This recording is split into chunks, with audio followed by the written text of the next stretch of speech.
las reflexiones que voy a hacer aquí parten un poco de dos, o beben de dos realidades. Por un lado, de ser de alguna manera testigo de las cosas que están pasando ahora en Grecia, de tener relación con este país desde hace casi 6 años y de estar viviendo allí el último año, pero por otro lado también, evidentemente, algunos de los posicionamientos políticos o económicos que expresaré hoy no son elaboración propia, sino que son parte de discusiones colectivas, de debates que van mucho más allá de las ideas que yo mismo podría haber elaborado. Por citar únicamente un nombre, porque me parece imprescindible para entender determinados posicionamientos políticos que voy a exponer hoy aquí, diría el del sociólogo, economista, compañero y sin embargo amigo, Isidro López, que es miembro del Observatorio Metropolitano de Madrid, que creo que es una de las personas que son ineludibles para entender determinadas cuestiones respecto a la conformación de la Europa actual y respecto a los debates que se dan en su interior, como por ejemplo, podemos abordar posteriormente si la salida del euro o no es conveniente, es una propuesta conveniente. En todo caso, ¿por qué creo que es importante hablar de Grecia? Yo creo que mucho más allá de una fascinación, digamos, por lo exótico, por lo local. Grecia ha sido una especie de canario situado en la mina, indica el momento en el que hay un escape de gas y es peligroso para el resto de habitantes de ese pozo, ¿no? Cuando hemos visto enfermar a Grecia, ha sido importante por la población de Grecia, evidentemente, pero también porque Grecia ha sido el laboratorio de las políticas de austeridad, de las políticas neoliberales que la Troika y las instituciones transnacionales han impuesto a todos los países de la Unión Europea, pero fundamentalmente a los países de la orilla norte del Mediterráneo. Como cuestión previa, habría que señalar que Grecia hoy en día, precisamente por esto que decíamos, no es una estructura económica independiente. Grecia forma parte del engranaje que componen las diferentes instituciones económicas en el orden neoliberal que componen la Unión Europea. Esto, que suena muy grandilocuente, en realidad no significa otra cosa que los diferentes territorios de la Unión Europea tienen economías que son diferentes, pero porque son compatibles, es decir, que son funcionales unas a otras. Es decir, la economía alemana, la economía italiana, la economía griega, la economía de Polonia, cada una de ellas presenta características diferentes, pero presenta características diferentes que solo se entienden en relación al conjunto y en relación a la dependencia de las finanzas, es decir, en relación a los procesos de financiarización de la economía que se han dado en los últimos 30 años y en relación a la interdependencia que hay entre todas estas partes. Esto es muy importante en la medida en que esto demuestra que cuando hablamos de la crisis griega, en realidad nos estamos refiriendo a la crisis de Europa, a la crisis de la eurozona. El problema no es que Grecia tiene una situación económica complicada, sino que es Europa la que está en juego, es la constitución material y formal de la Europa que conocemos y de la Europa que desearíamos, la que está ahora mismo en juego. Como citando al actual ministro de Finanzas griego, Yanis Varoufakis, nunca diríamos que la crisis de 1931 fue la crisis de Carolina del Norte, sino que fue la crisis de Estados Unidos. Los problemas que hoy en día padece Grecia no son los problemas de la economía griega, sino de la economía de la eurozona. Otra cuestión previa importante. Cuando hablamos de estas cuestiones de la economía, tenemos que tener en cuenta que los problemas que podemos detectar y que vamos a plantear no se van a resolver conforme a la teoría económica estándar, es decir, a la teoría económica que explican los neoliberales como ciencia exacta, sino conforme a decisiones políticas que se van a tomar tanto en las instituciones nacionales como sobre todo en las instituciones europeas. Dicho de otra forma, la teoría económica estándar, la teoría económica que se enseña en las universidades de economía hoy en día, es la pseudociencia más peligrosa que tenemos hoy en día, mucho más peligrosa que el tarot, mucho más peligrosa que la evidencia. Es una pseudociencia que se presenta a sí misma como una teoría completa que explica la realidad y que en realidad lo que hace es determinarla a riesgo y a conciencia de perjudicar la vida, la capacidad de reproducción de millones de personas. Respecto a Grecia, y ya entrando un poco en harina, yo creo que habría que distinguir, para entender bien la situación en la que hemos llegado, a la que hemos llegado en 2015, dos momentos diferentes, digamos. Una fue la previa a las anteriores elecciones, en 2012, en las que en las que Syriza estuvo a punto de ganar, y otra la que va desde 2012 hasta las elecciones de enero de 2015 y la nueva época que se inaugura a partir de aquellas. Creo que es muy importante darse cuenta porque explica, es decir, en 2012 Syriza estuvo a punto de ganar, hizo una lectura en clave institucional y otra lectura en clave social para explicar la derrota que había sufrido. Por un lado, el partido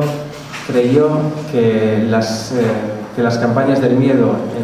que habían impulsado los medios afines a Nea Democratia y a PASOK, que eran el 100% de los medios, excepto en la televisión pública, que ya no existían, que se había privatizado, se había eliminado,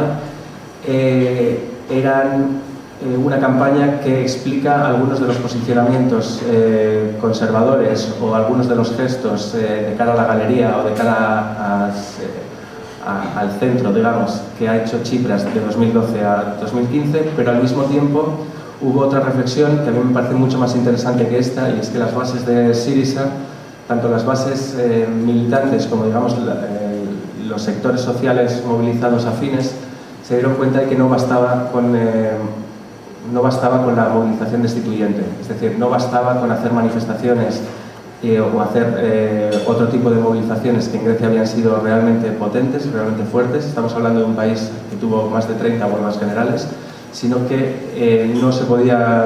nos podíamos conformar, no se podían conformar con estar en la calle permanentemente, sino que había que empezar a practicar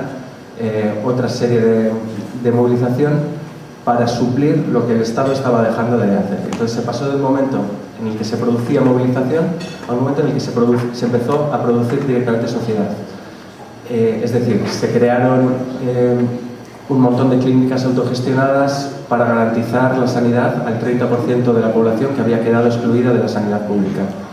Respecto a esto, un apunte importante, una cuña publicitaria. Es que el 27 de abril, lunes, aquí mismo, a las 7 de la tarde, va a haber una charla precisamente sobre las experiencias de sanidad autogestionada en Grecia, que yo creo que es probablemente la experiencia más potente a nivel no institucional que podemos mirar hoy en día en Grecia. Solo en Atenas funcionan 40 centros médicos autogestionados, digamos, que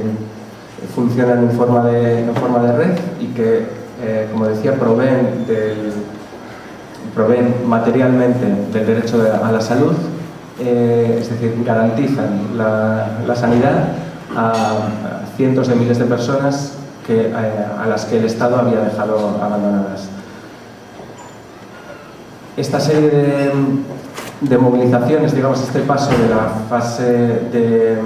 de movilización a la fase de construcción de alternativas desde abajo, se explica también teniendo en cuenta que en 2012 el crecimiento de Amanecer Dorado fue espectacular. Y Amanecer Dorado no es una fuerza de nueva extrema derecha, digamos, como el Frente Nacional francés o como la nueva derecha holandesa, son directamente nazis. Son nazis, con planteamientos nazis, con una bandera nazi y con una estética nazi, con un lenguaje nazi y unas prácticas nazis. Son la tercera fuerza de Grecia. Syriza, yo creo que en esto el partido no ha sido nunca explícito, pero las bases sí que fueron muy sensatas al darse cuenta de que focalizar toda su actividad únicamente en la intención en la consecución del gobierno, es decir, en ganar unas elecciones, lo que estaba haciendo es que en la práctica, en los barrios más castigados por la crisis, la fuerza que estaba creciendo en la calle era Amanecer Dorado. Y, por lo tanto, una toma de decisión muy consciente a partir de esta constatación de que no bastaba solo con ganar las elecciones, sino que hay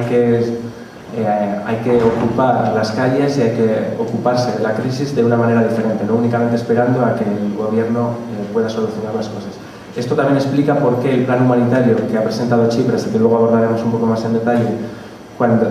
es tan inmediato, y es porque llevaban ya las bases del gobierno, las bases de Syriza, llevaban ya 3 años trabajando realmente con los problemas cotidianos de la gente, no en un sentido ideológico, sino en un sentido material, en un sentido cotidiano, y tenían ya la diagnosis hecha. No hacía falta hacer grandes estudios, no hacía falta contratar grandes expertos, sino que la gente que había ayudado a ocupar el gobierno era la gente que estaba capacitada para detectar cuáles eran las necesidades básicas urgentes. Un par de datos, ¿no? Ni soy un experto en estadística ni tampoco quiero dar demasiados datos para no aburrir, pero creo que un par de datos son interesantes para entender el contexto actual. Como he comentado antes, el 30% de la sociedad, después de las sucesivas reformas sanitarias, había quedado formalmente excluida de la sanidad pública. Es decir, el 30% de la población no tenía tarjeta sanitaria. Pero además se ha impuesto el copago para prácticamente todas las intervenciones, todas las atenciones médicas. Por lo tanto, hay un porcentaje no estimado, pero muy grande también, de gente que, aunque formalmente tiene tarjeta sanitaria y puede acceder al médico, no tiene dinero para pagar los tratamientos, las medicinas o las intervenciones que requieren esto. Además, las reformas sanitarias han sido tan rápidas y con un lapso de tiempo tan pequeño entre ellas, que prácticamente nadie sabe ahora a qué tiene derecho o no con la tarjeta de la sanidad pública. Yo tengo casos realmente de gente muy cercana, de amigas que han tenido que tener intervenciones ginecológicas, por ejemplo, y que a lo largo de una diagnosis que ha durado 3 meses para diagnosticarles cuál es la dolencia que tenían y cuál es la intervención que tenían que hacer, les han dicho 3 versiones diferentes de qué es lo que tenían que hacer. Una no cubría la sanidad pública, a otra le dijeron que sí que lo cubría y finalmente lo cubría, pero con un copago de 400 euros. 400 euros es muchísimo para una persona que está cobrando 700 euros, por ejemplo, que es más o menos el sueldo medio en Grecia. En la sanidad, además, hubo 6.000 despidos, tanto de personal médico como de enfermeros, enfermeras y auxiliares de enfermería. Esto explica también por qué las clínicas sociales o por qué las clínicas autogestionadas han sido tan potentes, porque realmente no era un grupo de voluntarios bien intencionados que trataba de poner en marcha un puesto de atención, sino profesionales perfectamente formados y formadas que desarrollaban su trabajo de una manera voluntaria pero absolutamente rigurosa. Además de la experiencia sanitaria, se ha visto un florecer de algo que aquí nos puede sonar algo obvio, pero que en Grecia es absolutamente novedoso, como son las cooperativas. En Grecia no existían prácticamente cooperativas y en los últimos 3 años se han creado miles de cooperativas, tanto de producción como de consumo. Ha habido muchas experiencias locales también que trataban de, por ejemplo, garantizar los suministros eléctricos a quien los tenía cortados, bancos de alimentos, todo tipo de iniciativas desde abajo, algunas coordinadas, la mayoría coordinadas, pero algunas autónomas o independientes, que trataban, como decía antes, no tanto de hacer un diagnóstico ideológico respecto a lo que estaba pasando, sino de intervenir materialmente en las condiciones de la vida de la gente, en la reproducción de la población ateniense sobre todo, porque es donde se concentra más, pero de todo Grecia. Dicho esto, podría parecer que Syriza es un gobierno fantástico y que además las bases de Syriza son maravillosas y que no tenemos nada más que hacer que copiar su estilo y ver llegar la victoria. Pero no, lo último que quiero es venir aquí a vender esta moto, porque no es verdad. Syriza no es perfecto, hay un montón de cosas que son absolutamente increíbles en el sentido literal del término, que no se pueden creer, de determinadas decisiones que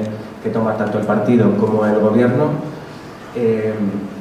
Seguro que ahora todas, sobre todo todas, estáis pensando en la ausencia de mujeres en el gobierno de Syriza. Lo más grave de todo es que esto ni siquiera ha supuesto un conflicto interno en Syriza. Lo más grave es que ni siquiera le ha supuesto un problema a Tsipras explicar por qué no había ninguna mujer en su gobierno. Esto, por lo tanto, es absolutamente injustificable No hay, es decir, va más allá de un error, es un planteamiento que no se puede justificar de ninguna manera. Por otro lado, hay determinados posicionamientos tanto de Tsipras, o sobre todo de Tsipras, pero de los actuales dirigentes de Syriza respecto a los derechos de gays, lesbianas y transexuales, por ejemplo, que son absolutamente lamentables y que no tienen ningún tipo de paliativo posible. Es decir, ¿qué quiero decir con esto? Que creo que sería un error considerar que Syriza es el modelo a seguir en todo.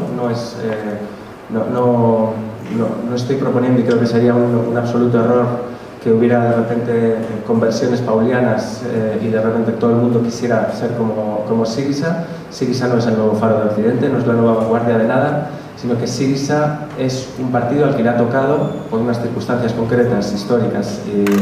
materiales, cumplir un papel que es un papel en el que creo que sí que debemos estar todos y todas ayudando. Y es que Syriza no es más que un instrumento que va a posibilitar, esperemos, el impago de la deuda. No quiero decir con esto que el planteamiento sea olvidémonos de otros problemas que son secundarios, como las cuestiones de género, como las cuestiones de las libertades civiles, y apoyemos a Syriza porque va a impulsar políticas redistributivas, sino que el impago de la deuda es la condición sine qua non para pensar cualquier otra política social, cualquier política redistributiva, y Syriza es a quien le ha tocado hacer esto. Y por lo tanto, entender que Syriza no es más que la mediación política, pero lo que aquí está en juego es el conflicto entre la gente y los mercados. Aquí el conflicto no es entre Syriza y Merkel, sino que Syriza y Merkel son mediaciones políticas que están a nuestra disposición o a disposición de los mercados para posibilitar que haya democracia o que haya mercado. Como decía el economista Polanyi, en la economía de mercado solo hay dos partidos, el partido de los mercados o el partido de la democracia. Syriza no es el partido de la democracia, pero es un instrumento que el partido de la democracia, que somos todos y todas, podemos utilizar en contra de los mercados o en contra de que los mercados nos impidan ejercer la democracia. Dicho esto, también hay una cuestión para entender el porqué de la importancia del gobierno de Tsipras, el gobierno de Varoufakis, y es que es un gobierno, y esto sí lo digo en clave positiva, que es mucho más radical en sus actos que en sus palabras. Estamos muy acostumbrados y acostumbradas desde las izquierdas a ver partidos que se presentan incendiarios a las elecciones y acaban de bomberos en los gobiernos. Partidos que tienen planteamientos muy radicales y palabras grandilocuentes y frases magníficas cuando están haciendo campaña, y una vez que llegan al gobierno se olvidan de todo lo que hacen. Syriza, paradójicamente, es un poco lo contrario. Es decir, es un partido es un gobierno, el de Tsipras, que de lo que habla es de llegar a un acuerdo con Merkel, de recomponer las instituciones europeas y vivir en armonía con ellas. Es decir, no hace prácticamente, igual Varoufakis lo mismo. Varoufakis hoy, creo que en estos momentos, o bueno, con el cambio horario no lo sé, pero está reunido con Obama y con el Banco Central Europeo, precisamente en la cumbre del FMI, hoy en Washington. No hacen, digamos que es un gobierno, y esto se lo reconozco como virtud, que actúa mucho más en la práctica que a través de gestos estéticos. Y creo que esto es interesante para entender, por un lado, las negociaciones que hubo en febrero, y por otro lado, sobre todo, las importantes que serán las que vienen ahora en junio. En febrero, no sé si recordáis que los medios de comunicación españoles estaban como en una especie de esquizofrenia. Por la mañana decían que Syriza era el mayor peligro que tenía Europa y que iban a desestabilizar la Unión Europea, y por la tarde decían que se habían rendido y que todo lo que habían prometido no lo iban a cumplir y que por lo tanto no había ningún problema, y al día siguiente volvían a decir que son un peligro y que cuidado con Tsipras, ¿no? En realidad, lo más preocupante es que no solo los medios de comunicación dijeron esto, sino que gran parte de la izquierda europea también consideró de manera automática ya y muy simplista, yo creo, que Tsipras estaba renunciando a por el hecho de reunirse con las instituciones europeas ya estaba renunciando automáticamente a sus objetivos y se había rendido y solo les había faltado 2 reuniones en Bruselas para convertirse en parte del sistema, digamos. Hay que entender en qué contexto se dan las negociaciones del Eurogrupo que sucedieron en febrero, es decir, solo un mes después del 28 de febrero acababa el anterior memorando de la Troika, es decir, se acababan los créditos concedidos a Grecia. El gobierno de Tsipras se constituye el 26 de enero, es decir, únicamente un mes antes del fin del plazo. Y en este contexto tan difícil, Varoufakis se va a Bruselas y vuelve supuestamente con una prórroga de rescate. O esto es lo que nos quisieron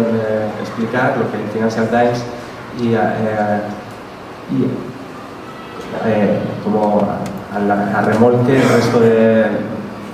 medios de comunicación europeos nos dijeron. Yo creo que esto es un análisis muy simplista. Lo que ocurrió en febrero básicamente fue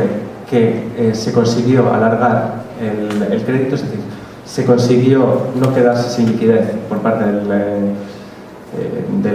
gobierno griego para plantear la negociación en condiciones, que es la que se va a producir realmente en junio.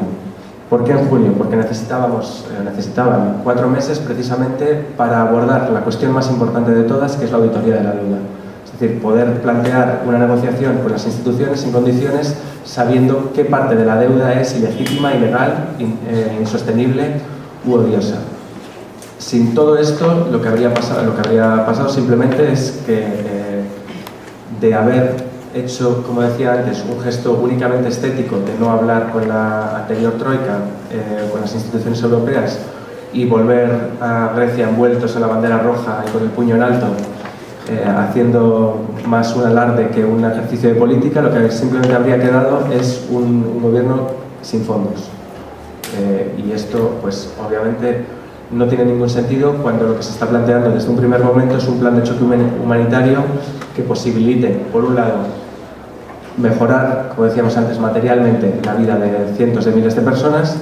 pero también, y esto es muy importante, conseguir alargar el consenso en torno al gobierno. Es decir, las políticas, el plan de choque humanitario presentado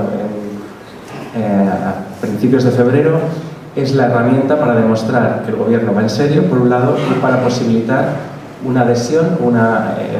dicho en términos gramscianos, la disputa de la hegemonía a las hasta entonces hegemónicas posiciones de desconfianza respecto a los gobiernos anteriores. En este contexto, básicamente, lo que ocurrió, además, es que Tsipras y Varoufakis eran conscientes de que tenían que actuar más rápido que los mercados, porque, por un lado, el Deutsche Bank presionaba muy fuerte para que Grecia fuera absolutamente inequívoca en su voluntad de pagar la deuda y no pudiera acogerse al ELA, que es un mecanismo extraordinario de liquidez, que se llama el European Liquidity Assistance, que es el mecanismo que utilizó precisamente el gobierno griego para no quedarse sin fondos, mientras que los bancos anglosajones, o digamos, entre comillas, los representantes de la City de Londres, que eran básicamente el Bank of Scotland y el Goldman Sachs, criticaban a Varoufakis, pero se mostraban más o menos, por un lado criticaban, pero por otro lado había cierta predisposición a poder renegociar la deuda. Y esto es porque los mercados actúan coordinados, pero obviamente no actúan de manera unitaria. Y en este contexto de descontrol, digamos, entre los acreedores o de no acuerdo entre los acreedores, fue el Banco Central Europeo y el ministro alemán de Finanzas, Schäuble, a quien le tocó hacer el papel de pólimano, digamos. Esto es lo que explica estos tira y aflojas que ha habido entre el gobierno de Merkel y el gobierno de Varoufakis, básicamente porque los acreedores de la deuda griega, los principales acreedores hasta entonces, que eran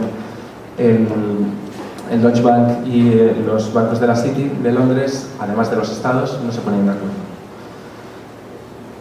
Hay que tener en cuenta también, además, que el Deutsche Bank no es únicamente uno de los principales acreedores de la deuda griega, sino que es el principal beneficiario de las políticas de privatizaciones que ha impuesto la Troika hasta entonces. Y esto nos sirve para entender en qué consiste básicamente la deuda. La deuda no es tanto un ejercicio contable, no es tanto una cuestión de pensar si Grecia o cualquier otro país debe X euros, sino que es un mecanismo disciplinario que sirve para imponer políticas que no han sido elegidas, que no han sido votadas. La deuda es el mecanismo por el cual se produce un chantaje que es tan sencillo como decir: o me vendes el país a precio de saldo o te ahogo económicamente. Y eso es lo que explica también que los criterios respecto tanto del déficit como respecto del pago de la propia deuda sean relativamente flexibles en la Unión Europea, pues, a pesar de lo que podría parecer. Al Estado español, por ejemplo, el Eurogrupo lleva 2 años perdonándole 25.000 millones de euros, perdonándole entre comillas. La flexibilización de los criterios a la hora de la asunción de las obligaciones contraídas no es un problema. El problema es que esta flexibilización venga derivada de un conflicto político, que es lo que está ocurriendo actualmente. El problema no es que Grecia no vaya a pagar en los términos establecidos. El problema es que esto pueda sentar un precedente para que otros países vean que es posible actuar de una manera diferente en el marco de la Unión Europea. En el fondo, lo que están haciendo el Banco Central Europeo, Merkel y compañía, es golpear a Grecia para educar al resto. Es utilizar a Grecia como ejemplo para demostrar que no hay alternativas a las políticas de austeridad y el neoliberalismo impuesto. Si no nos explica por qué ni quieren llegar a un acuerdo ni quieren cumplir las amenazas que exponen. Básicamente, la amenaza, por ejemplo, de la salida, de la expulsión del euro, porque esta amenaza únicamente es efectiva en el momento en el que no se consuma y que lo que sirve es para doblegar al amenazado con la expulsión. Merkel, el Banco Central Europeo, Draghi y compañía no quieren, yo estoy convencido de que no quieren expulsar a Grecia. Lo que quieren es demostrar que Grecia ha sido derrotada, porque lo que quieren es demostrar que no hay alternativa posible a las políticas que ellos están imponiendo. Como decía antes, la primera actuación del primer plan de gobierno expuesto en el Parlamento tenía dos ejes. Por un lado, ganar tiempo hasta junio, que es cuando se va a realizar, como decíamos, la verdadera negociación, es cuando se acaban los créditos concedidos y cuando se tiene que renegociar un nuevo marco de actuación del Estado griego respecto al Eurogrupo. Y por otro lado, las medidas humanitarias o el plan de choque urgente que había planteado Syriza. El plan de choque humanitario consiste básicamente en no sé cuántas medidas son, creo que son 12, no las he contado. Son electricidad gratuita para las familias más necesitadas. Tenemos que tener en cuenta que, así como los desahucios han sido el elemento más crudo de la crisis en la Unión Europea, en Grecia no había prácticamente desahucios, o la incidencia de este problema era muy menor. Y es porque se da en un contexto económico diferente, como decíamos antes. En Grecia no ha habido burbuja inmobiliaria, en Grecia no ha sido una de las economías punteras como el Estado español en cuanto a la burbuja y la financiarización de la economía, sino que tiene una economía bastante más anclada en parámetros anteriores y, por lo tanto, el acceso a la vivienda y el problema de los desahucios ha sido mucho menor que el problema del acceso a los suministros. Se calcula que el plan inicial planteado por el gobierno de Syriza garantizará la electricidad a 300.000 familias. Tengamos en cuenta que 300.000 familias de una población de unos 11 millones de habitantes es muchísima gente realmente. Por otro lado, el restablecimiento del acceso universal a la sanidad, la prohibición de los desahucios de la vivienda en la que se reside. Esto, como decíamos, es importante, pero no es tanto como lo sería aquí. La recontratación de los funcionarios despedidos ilegalmente. Y luego hay otros dos bloques, uno que es de carácter simbólico, pero yo creo que importante, porque la política se construye también a través de hechos simbólicos, como es la venta de uno de los 3 aviones del gobierno. No sé si visteis, por ejemplo, las imágenes de Varoufakis viajando en clase turista. Esto es obviamente, el gobierno de Syriza, o el gobierno de Grecia, perdón, el Estado de Grecia, no va a salir de la crisis por no pagar un billete en business, pero son gestos simbólicos que ayudan, como decíamos antes, a alargar el consenso en torno al gobierno. La reducción drástica de la flota de coches oficiales, aumentar... aquí se acabaría, digamos, el bloque simbólico y luego empiezan lo que son las acciones positivas o más destinadas a mejorar la recaudación. Por un lado, aumentar la lucha contra la evasión fiscal. Por otro lado, la modificación del IRPF para que no paguen los que ingresan menos de 12.000 euros, la subida de impuestos para las rentas más altas, la eliminación del impuesto sobre la primera vivienda, que esto significaba realmente la imposibilidad de mantener, el impuesto, el IBI no existía en Grecia antes, era prácticamente residual. Los gobiernos de Nea Democratia y de PASOK impusieron un IBI de unas cantidades que son desorbitadas para los metros cuadrados de cada una de las casas y para el valor de cada una de las casas. Este IBI se cobra a través de la factura de la electricidad, de manera que si este impuesto no se paga, se cortaba la electricidad de la vivienda. Por lo tanto, la eliminación de esta nueva tasa que habían impuesto los gobiernos anteriores es muy importante y incide también en lo que decíamos antes, en la posibilidad de que la gente tenga suministros eléctricos en casa. La restauración de la negociación colectiva, la subida del salario mínimo de 300 a 751 euros. Ahora mismo el salario mínimo interprofesional en Grecia está en 300 euros, excepto para los contratos a menores de 25 años que no tienen salario mínimo directamente. Y la derogación de la última reforma laboral para proteger a los menores de 25 años en este sentido. Y al mismo tiempo la reapertura de la televisión pública RT, que fue cerrada durante la última legislatura. Cuando Varoufakis plantea la negociación con Europa, con el Eurogrupo, precisamente lo que plantea entonces es sustituir las medidas de austeridad propuestas hasta entonces por estas medidas de aumento de la recaudación. Sustituir, en el fondo, lo que había sido el núcleo político de las medidas de austeridad. Lo que viene a decir Varoufakis es: aceptamos gastar menos y aceptamos recaudar más para reducir el déficit, pero no aceptamos hacerlo a través de privatizaciones y de nuevos recortes. Lo que está diciendo, en el fondo, por lo tanto, es: estamos de acuerdo en mejorar la eficiencia de la administración, para eso se van a implementar, por un lado, se va a aumentar mucho la informatización de Hacienda, por ejemplo, que está únicamente en torno a un 30%, que es un desastre. Se van a implementar medidas para mejorar la lucha contra la corrupción y contra el fraude fiscal. Es decir, lo que se está diciendo es: no vamos a aumentar el gasto público, pero no vamos a hacerlo a través de nuevos recortes. Y esto, en el fondo, es la madre del cordero. Es decir, podemos estar todos y todas de acuerdo en que hace falta reducir el déficit que tiene un Estado como Grecia, evidentemente. Pero la cuestión, y por eso decía antes, depende más de decisiones políticas que de un ejercicio de economía contable conforme a las reglas de la teoría económica estándar. En el programa de Syriza constaban expresamente estas medidas: no aumentar el gasto público mediante la reestructuración de la administración, que no incluye despidos de funcionarios,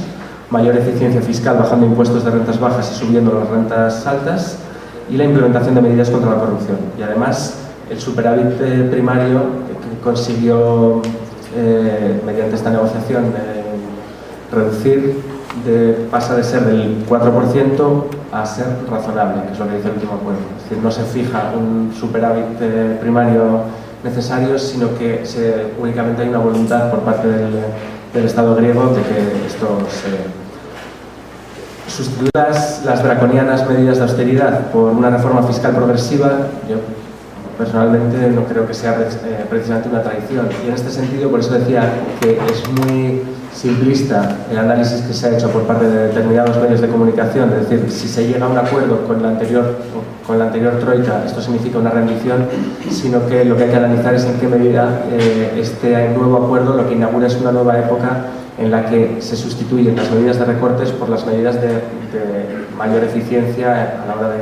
de recaudar, básicamente. Respecto a la cuestión de la auditoría, creo que esta semana ha estado por aquí Eric Toussaint. Imagino que bastantes de las que estáis aquí habréis estado en sus charlas y por lo tanto yo, más allá de constatar la importancia que tiene la auditoría que se está realizando ahora en Grecia, creo que ya ha habido ocasión de escuchar esto. Únicamente un par de apuntes respecto a la cuestión de la auditoría. Se ha constituido formalmente y está trabajando ya desde esta misma semana en lo que se ha llamado la Comisión de la Verdad sobre la Deuda, que tiene como encargo por parte del Parlamento identificar las partes de la deuda que son, como decíamos antes, ilegítimas, ilegales, odiosas o insostenibles. Y básicamente, bueno, esto es el material de trabajo con el que después el Gobierno va a poder, por un lado, reestructurar su economía en base al impago que pueda decretar y, sobre todo, utilizar como medida de presión de cara a la negociación. Por eso la auditoría se ha encargado para que esté lista a principios de junio, porque, como decíamos antes, junio es el momento clave en el que se van a desarrollar las negociaciones importantes en Bruselas. Para que estas negociaciones concluyan a buen término, vayan a buen puerto, me he liado con la expresión, diría que es imprescindible, como decíamos, una correlación de fuerzas favorables, es decir, un mantenimiento del apoyo popular como el que está siendo actualmente importante al Gobierno, y por otro lado una movilización importante en la calle. No podemos esperar, yo creo, que el Gobierno lo haga todo, y en este sentido hay que recordar que las tres convocatorias que ha habido coincidiendo con los momentos de negociación en Bruselas en la Plaza Sintagma, que eran movilizaciones que no estaban convocadas por Syriza ni tampoco por el Gobierno, y que eran convocatorias en las que no había ni lemas, ni banderas, ni pancartas, ni de Syriza, ni de apoyo explícito al Gobierno, aunque sí a Varoufakis. Creo que son, digamos, muy importantes en este sentido, porque demuestran que el apoyo, a pesar de las contradicciones y a pesar de los errores, al Gobierno sigue aumentando. Y creo que es importante también remarcar en este sentido que, como decía antes, Syriza tiene algunas cosas que son inaceptables, pero tiene otras cosas que son positivas, como su permeabilidad a las movilizaciones. Por ejemplo, para mí hay un tema que es muy importante y que creo que es muy significativo, y es que Syriza no había situado el cierre de los centros de internamiento para migrantes como una de sus primeras medidas, o como una de las medidas más importantes. Había relegado esta cuestión, que yo creo que es fundamental y que tiene que ver con la dignidad y con la calidad de la democracia que se quiere construir, pues lo había directamente relegado. Y sin embargo, en la segunda semana de Gobierno hubo 2 muertes en el centro de internamiento de Korydallos, que es el centro de internamiento más grande y más cuestionado del Estado griego. Hubo movilizaciones, consecuentemente, bastante importantes, exigiendo el cierre, y una semana después de estas movilizaciones el Gobierno decidió cerrar este centro de internamiento y se comprometió a transformar el resto de centros de internamiento en centros abiertos. Y esto me sirve un poco para recordar unas palabras, una declaración de una profesora, de una señora de unos 65, 70 años actualmente, que tuve la suerte de entrevistar cuando estaba haciendo reportajes durante las elecciones griegas, y que ella me contaba que ella había sido toda la vida anarquista, que nunca había votado, pero que esta vez iba a votar a Syriza. Y yo entonces le pregunté, por lo tanto, o sea, esto es porque confías en Tsipras, confías en Syriza. Y me dijo, no, para nada. Yo lo que confío es en que la gente, el pueblo griego, obligue a Tsipras y obligue a Syriza a cumplir su programa. Pero no tengo ninguna confianza en ellos, pero tengo mucha confianza en que la gente no va a dejarles que les traicionen. Yo creo que aquí está un poco la clave de todo. Confianza ciega ninguna respecto respecto al nuevo gobierno, pero confianza en que hay una ciudadanía que está cansada de que le engañen y que por lo tanto no va a dejar o no va a querer dejar que esta vez ocurra lo mismo, pues yo de momento sí que sigo teniendo, así que retomando un poco la frase con la que se presentaban las jornadas estas, a la pregunta de si en Grecia estamos ganando, yo diría que asumiendo muchas contradicciones, asumiendo que la política institucional nunca se compone de blancos y negros, sino de una escala de grises muy importante, y no reconociendo ni siquiera a mí mismo, dando apoyo explícito a un gobierno, pero diría que sí, que de momento estamos ganando.